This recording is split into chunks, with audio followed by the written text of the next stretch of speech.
तो दोस्तों आज की कहानी एक शरीफ आदमी की है। एक ऐसा आदमी जो जरूरत से ज्यादा शरीफ है। उसकी जिंदगी अच्छी चल रही थी, पर एक दिन जाने अनजाने में उसने रशिया के सबसे बड़े माफिया से पंगा ले लिया। तब अपनी फैमिली को बचाने के लिए वो इतना ज्यादा खतरनाक बन गया कि बड़े से बड़ा गैंगस्टर भी उससे दूर भागने लगा। मूवी का नाम है नोबडी। मूवी की शुरुआत में हम एक आदमी को देखते हैं जिसका नाम है हच मैंसल। वो इस वक्त पुलिस कस्टडी में है, पर उसका एटीट्यूड सातवें आसमान पर। वहाँ पुलिस वालों ने उससे पूछा कि वो कौन है। तब हच उन्हें अपनी स्टोरी सुनाने लगा। हच एक सीधा साधा और शरीफ इंसान है। वो अपने फादर इन लॉ की कंपनी में ऑडिटर का काम करता है। उसकी जिंदगी ठीक ठाक चल रही थी, पर एक रात दो चोर उसके घर में घुस आए। उन दोनों चोरों ने उसके सारे पैसे और उसकी कीमती घड़ी ले ली। उन चोरों में से एक लड़का और एक लड़की थी। हच ने लड़की के हाथ पर एक टैटू बना हुआ देखा। वो चोर घर से बाहर जाने लगे कि तभी वहाँ हच का बेटा ब्लेक आ गया और उसने चोरों पर अटैक कर दिया। यहाँ हच के पास पूरा मौका था कि वो उन चोरों पर अटैक करे और उन्हें पकड़ ले, पर वो तो ठहरा एक सीधा साधा और शरीफ इंसान। उसे उन चोरों पर दया आ गई। उसे लगा कि ये चोर किसी मजबूरी के कारण ही चोरी करते हैं, इसलिए उसने उन चोरों को अपने घर से जाने दिया। अब ये देखकर उसका बेटा उससे नाराज हो गया। वो अपने डैड को कमजोर समझने लगा। अब कुछ देर बाद वहाँ पुलिस आई। हच को अफसोस हुआ कि उसने कुछ क्यों नहीं किया। उसकी वजह से उसकी फैमिली खतरे में भी पड़ सकती थी। उसके जख्मों पर नमक छिड़कने का काम किया इस पुलिस वालों की बातों ने। उसने हच से कहा कि अगर मेरी फैमिली होती तो मैं उन चोरों को इतनी आसानी से जाने नहीं देता। हच का उसकी वाइफ के साथ रिश्ता पहले से ही खराब था और इस घटना के बाद तो उसका बेटा भी उसकी इज्जत नहीं करने लगा। उसकी एक बेटी थी जो अभी भी उससे बहुत प्यार करती थी और उसकी रिस्पेक्ट भी करती थी। अगली सुबह उसका पड़ोसी भी उसे ताने मारने लगा। वो यही बात कहने लगा कि उसने कुछ क्यों नहीं किया। क्या उसे अपनी फैमिली की परवाह नहीं? अब बेचारा हच सबके ताने सुन सुन के तंग आ चुका था। जब वो अपने ऑफिस पहुंचा तो उसका साला चार्ली आकर उससे यही बात पूछने लगा कि उसने कुछ क्यों नहीं किया। अगर मेरी बहन को कुछ हो जाता तो उसका जिम्मेदार कौन होता? इसलिए चार्ली ने हच को एक गन दी ताकि अगली बार कुछ ऐसा हो तो वो अपनी फैमिली की सेफ्टी कर सके। इसके बाद वो अपने फादर इन लॉ एडी के पास गया। हच ने उससे कहा कि वो उसकी फैक्ट्री खरीदना चाहता है। ऐसा इसलिए क्योंकि उसकी इज्जत तो कोई करता नहीं था। वो चाहता था कि उसके पास कुछ ऐसा हो जिसे वो अपना कह सके। इसके बाद वो एक कमरे में चला गया। वो सीक्रेट रेडियो से अपने भाई हैरी से बात करने लगा। हच ने हैरी को बताया कि वो दो लोग थे, एक लड़का और एक लड़की, जो काफी डरे हुए थे और उनके हाथ में जो गन थी वो खाली थी। हच को ये भी पता था कि वो गन पहले कभी यूज नहीं की गई थी और जब हच ने ये सब देखा तो उसने उन दोनों को जाने दिया। हच की ये सब बातें सुनकर ऐसा लगता है कि वो पहले से शरीफ आदमी नहीं था।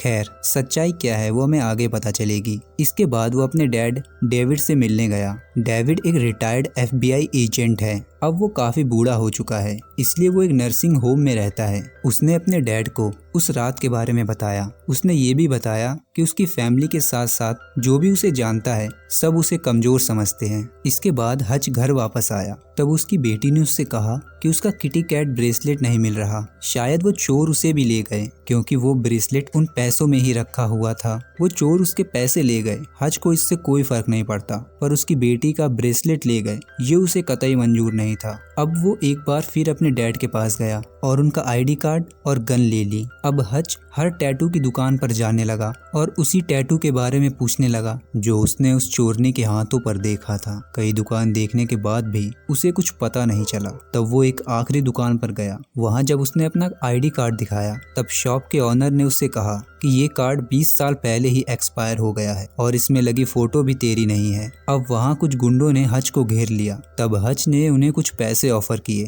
तभी शॉप के ऑनर ने हच के हाथ पर एक निशान देख लिया। इसके बाद तो मानो उसके होश ही उड़ गए। उसने अपने आप को जाकर एक कमरे में बंद कर लिया। ये देखकर उन्हें समझ आ गया कि हच कोई मामूली इंसान नहीं है, इसलिए उन्होंने उस टैटू वाली लड़की का पता भी बता दिया। इसके बाद हच उन चोरों के घर पहुंचा। सबसे पहले तो उसने उस चोर का टकला बजाया। फिर उसने कहा कि मैं आम आदमी हूँ और मेरी भी एक फैमिली है, इसलिए मेरी घड़ी और किटी कैट ब्रेसलेट मुझे वापस कर दे। उन्होंने घड़ी तो वापस कर दी, पर वो ब्रेसलेट उनके पास नहीं था। अब ये सुनकर हच उस टकले को मारने ही वाला था कि तभी अचानक उसे एक बच्चे के रोने की आवाज सुनाई दी। उसने जाकर देखा कि एक छोटा बच्चा बीमार था और साथ ही उसने ऑक्सीजन मास्क भी लगाया हुआ था। ये देखने के बाद हज के अंदर का अच्छा इंसान जाग गया और उन चोरों को बिना कुछ कहे ही वहाँ से वापस आ गया, पर गुस्सा उसके अंदर अभी भी भरा हुआ था। अब हज बस से अपने घर जा रहा था, तभी कुछ गुंडे जबरदस्ती उस बस में घुस आए और वहाँ बैठी एक लड़की को छेड़ने लगे। हज का पहले ही दिमाग खराब था, उसके हाथों में खुजली मच रही थी। अब उसे अपना गुस्सा निकालने का मौका मिल गया, क्योंकि वो चोर नहीं तो ये गुंडे ही सही। हज ने बस ड्राइवर को बाहर भेजा और गेट बंद कर लिया। हज ने पहले तो थोड़ी मार खाई वार्म अप के लिए, फिर कुछ देर बाद वो अपने फॉर्म में आ गया। तभी एक गुंडे ने उसे चाकू मार दी। हज ने भी उन सभी को काफी घायल कर दिया था। तभी उनमें से एक ने हज को खिड़की से बाहर फेंक दिया। महिला ड्राइवर ने उससे पूछा कि क्या वो ठीक है। तब हज बिना कुछ बोले दोबारा बस के अंदर चला गया और उस लड़की को वहाँ से जाने को कहा। इसके बाद तो वो बस हज के लिए एक पिंजरा और वो एक शेर, साथ ही वो गुंडे उसका शिकार। हज ने एक गुंडे को इतना मारा कि उसकी नाक तोड़ दी और उसे सांस लेने में काफी प्रॉब्लम होने लगी। तब एक बार फिर हज के अंदर का अच्छा इंसान जाग गया और उसने उन सभी को जिंदा छोड़ दिया। अब जब हज की खुजली मिट गई तब वो अपने घर वापस आ गया। उसकी वाइफ ने उसके जख्मों पर मलहम पट्टी की। उसके जख्मों को देखकर उसकी वाइफ ने उससे कहा कि शायद हज के पुराने दिन वापस आ गए। मतलब हज एक आम इंसान तो बिल्कुल नहीं है। इसके बाद हम रूस के सबसे बड़े माफिया यूलियन को देखते हैं, जो एक बार में बार डांसर का काम खुद ही कर रहा था। उसे ऐसे नाचता देख उसके साथियों ने उसकी पर्सनैलिटी पर सवाल खड़े करे तो उसे गुस्सा आ गया और वहीं एक आदमी को मारकर उसने उन सभी को बताया कि उसकी पर्सनैलिटी क्या है। हज ने जिन लोगों को बस में मारा था उनमें से यूलियन का एक भाई था। अपने भाई की गंभीर हालत देख वो उसी के एक साथी से मिलने गया और उससे पूछने लगा कि उसकी ये हालत किसने की। उस आदमी ने बताया कि वो सिर्फ एक आदमी था। ये सुनते ही यूलियन उस पर भड़क गया कि तुम सिर्फ एक आदमी से मार खा कर आए हो। जब उस आदमी ने मम्मी कसम खाई तब यूलियन ने उस पर भरोसा किया। हज अपना मेट्रो कार्ड उसी बस में भूल गया था। अब ये कार्ड यूलियन के हाथ लग गया, जिसकी मदद से उसे हज की सारी इन्फॉर्मेशन पता चलने वाली थी। अगले दिन वो अपनी फैमिली के साथ ब्रेकफास्ट कर रहा था, तब उसे उसके भाई हैरी का फोन आया। हैरी ने उसे बताया उनमें से एक यूलियन का भाई था, इसलिए अब वो तुम्हें ढूंढ रहा है। तुम एक बहुत बड़ी मुसीबत में फंस चुके हो, इसलिए तुम्हें बार्बर से जाके मिलना चाहिए। हज को अब लगा कि बात बहुत गंभीर हो चुकी है, इसलिए वो बार्बर से मिलने चला गया। बार्बर ने उसे बताया यूलियन बहुत खतरनाक आदमी है। रशिया में सभी गैंगस्टर का एक ही ग्रुप है और उनके पास बहुत पैसा है। उन पैसों की देखरेख यूलियन ही करता है और अभी तक तो उसे तुम्हारे बारे में सब पता चल गया होगा। और होता भी कुछ ऐसा ही है। यूलियन को हज की पूरी डिटेल मिल चुकी थी। वो डिटेल जिस लड़की ने निकाली थी उसे कुछ ऐसा पता चल गया जिससे कि उसने तुरंत ही वो जॉब छोड़ दी और यूलियन के साथ काम करने से मना कर दिया। हज के बारे में ये बात क्या थी हमें आगे पता चलेगी। रात को हज अपनी फैमिली के साथ डिनर कर रहा था, तब उसने अपनी फैमिली से कहा कि इस बार वो छुट्टियां मनाने के लिए इटली जाएंगे। तभी उसने खिड़की से देखा कि कुछ लोग उसके घर की तरफ आ रहे थे। तब वो समझ गया कि ये यूलियन के आदमी हैं। हज ने बिना समय गवाए तुरंत अपनी फैमिली को बेसमेंट में बंद कर दिया ताकि वो सेफ रहे। हज ने घर में अंधेरा कर दिया और उनके अंदर आने का इंतजार करने लगा। वो जैसे ही अंदर आए हज उन्हें एक एक करके मारने लगा। तभी अचानक एक आदमी ने हज को इलेक्ट्रिक शॉक देकर बेहोश कर दिया और वो लोग उसे अपने साथ ले जाने लगे। रास्ते में जाते वक्त हज को होश आ गया। उसने कार में रखे अग्निशामक को निकाला और उन गुंडों पर चला दिया, जिससे कार का बैलेंस बिगड़ा और वो खंबे से जा टकराई। हज कार से बाहर निकला और सीधा भागते हुए अपने घर गया। थोड़ी देर पहले हज का घर जंग का मैदान बन गया था, इसलिए उसने अपने घर की साफ सफाई की और नहाने के बाद उसने अपनी फैमिली को बेसमेंट से बाहर निकाला। उसने अपनी वाइफ से कहा कि वो बच्चों को लेकर एक सेफ जगह पर चली जाए। इसके बाद उसने एक बैग निकाला और उसमें सोने के बिस्किट भरे और पहुंच गया अपने बेसमेंट में उन गुंडों से बात करने के लिए। वहां हज उन गुंडों को अपने बारे में बताने लगा। उसकी बातें सुनकर हमें पता चला कि वो एक किलर था जो गवर्नमेंट के लिए काम करता था। उसने न जाने कितने ही बड़े बड़े अपराधियों को मौत के घाट उतारा था। उसने बताया कि एक बार जब वो एक अपराधी को सजा दे रहा था तब वो अपराधी उससे जान की भीख मांगने लगा। उसे अपनी गलती का एहसास था। उसने कहा आगे से वो ऐसा नहीं करेगा। तब हज को उस पर दया आ गई और हज ने उसे जाने दिया। कुछ सालों बाद हज कंफर्म करने के लिए उसके घर गया। तब उसने देखा कि वो आदमी अपनी फैमिली के साथ एक आम नागरिक की तरह जिंदगी जी रहा था और वो काफी खुश भी था। ये देखकर हज को भी लगा कि उसे भी एक आम आदमी की तरह रहना चाहिए और तभी से वो एक शरीफ इंसान बन गया। अब ये कहानी खत्म होने से पहले ही वो सभी गुंडे मर चुके थे। हज को वहीं सोफे के नीचे अपनी बेटी का किटी कैट ब्रेसलेट मिल गया। उसने सोचा कि ये ब्रेसलेट पहले ही मिल जाता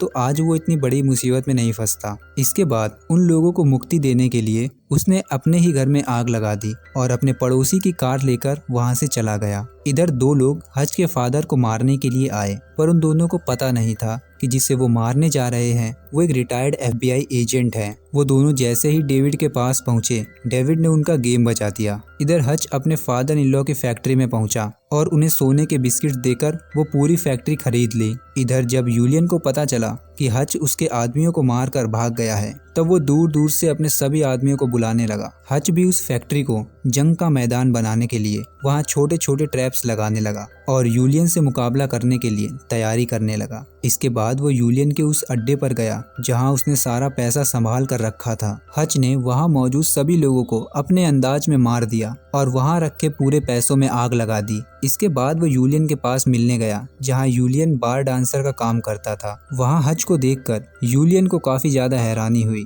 तभी वहाँ यूलियन के आदमियों ने उस पर गन पॉइंट कर दी, लेकिन हज अपने साथ एक बॉम्ब लेकर आया था। हज ने कहा कि वो यहाँ सिर्फ बात करने आया है। बॉम्ब को देखते ही यूलियन ने अपने सभी आदमियों को बाहर भेज दिया और बैठकर शांति से बात करने लगा। हज ने उससे कहा कि तू मेरी फैमिली तक पहुंच गया था और इसलिए हिसाब बराबर करने के लिए मैंने तेरे सारे पैसों को आग लगा दी। अच्छी बात तो ये थी कि ये बात सुनकर यूलियन को हार्ट अटैक नहीं आया। इसके बाद हज ने यूलियन को समझाया कि तू बचे हुए पैसों से, जो तेरे ही पैसे हैं, उससे एक अच्छी जिंदगी जी, एक शरीफ आदमी की तरह, एक आम आदमी की तरह। और ये कहकर हज वहाँ से चला गया। हज को पता था कि यूलियन अपने आदमियों के साथ उसका पीछा जरूर करेगा, इसलिए वो पहले से ही तैयार था और हुआ भी कुछ ऐसा ही। यूलियन अपने सभी आदमियों के साथ उसका पीछा करने लगा। हज उन्हें अपने साथ अपनी फैक्ट्री में लेकर गया, जो कि हज का एक प्लान था। वहाँ उसका भाई हैरी पहले से ही मौजूद था। वो अपनी स्नाइपर से उन पर फायर करने लगा। तभी हमने देखा कि हज का फादर भी वहीं पर मौजूद है। हज का फादर उसकी इस लड़ाई में उसका साथ देने आया था। वो इसलिए क्योंकि रिटायरमेंट के बाद उसकी जिंदगी से एडवेंचर लगभग खत्म ही हो गया था। हज ने फैक्ट्री में जो ट्रैप बिछाए थे, उन्होंने अपना काम करना शुरू कर दिया। हैरी पेशे से तो एक पायलट था, पर वो लड़ने में हज से कम भी नहीं था। देखते ही देखते उन तीनों ने उस फैक्ट्री में लाशों के ढेर बिछा दिए, पर तभी यूलियन ने आकर एक गोली हैरी को मार दी। इसी बीच उन तीनों की गोलियां भी खत्म हो गईं और तब हज ने वो बॉम्ब निकाला जो वो यूलियन के पास लेकर गया था। उसने उस बॉम्ब को एक बुलेट प्रूफ ग्लास के आगे रखा और यूलियन की तरफ बढ़ने लगा। वो जैसे ही यूलियन के पास पहुंचा, उसने बॉम्ब को ब्लास्ट कर दिया, जिससे यूलियन की मौत हो गई, पर हज को कुछ नहीं हुआ। तभी वहां पुलिस भी आ गई। हज ने अपने फादर और अपने भाई को वहां से निकाल दिया और खुद अरेस्ट हो गया। जाने से पहले उसने अपनी वाइफ को कॉल किया और उसे बताया कि अब सब कुछ ठीक हो चुका है। अब सीन प्रेजेंट टाइम में आता है, जहां हज पुलिस कस्टडी में था। तभी वहां उन पुलिस वालों को गवर्नमेंट एजेंसी की तरफ से एक कॉल आया। तब पुलिस वालों ने हज को छोड़ दिया। इसके बाद हम 3 महीने बाद का समय देखते हैं, जहां हज अपनी वाइफ के साथ एक नया घर देखने आया था। तभी हज को किसी का कॉल आया और तभी हज के होश उड़ गए। हज ने तुरंत उस डीलर से पूछा कि क्या इस घर में बेसमेंट है। इसके बाद हम डेविड और हैरी को देखते हैं, जो हज की मदद करने के लिए अपने सभी हथियारों के साथ उसके घर जा रहे थे। और इसी के साथ ये मूवी यहाँ खत्म हो जाती है।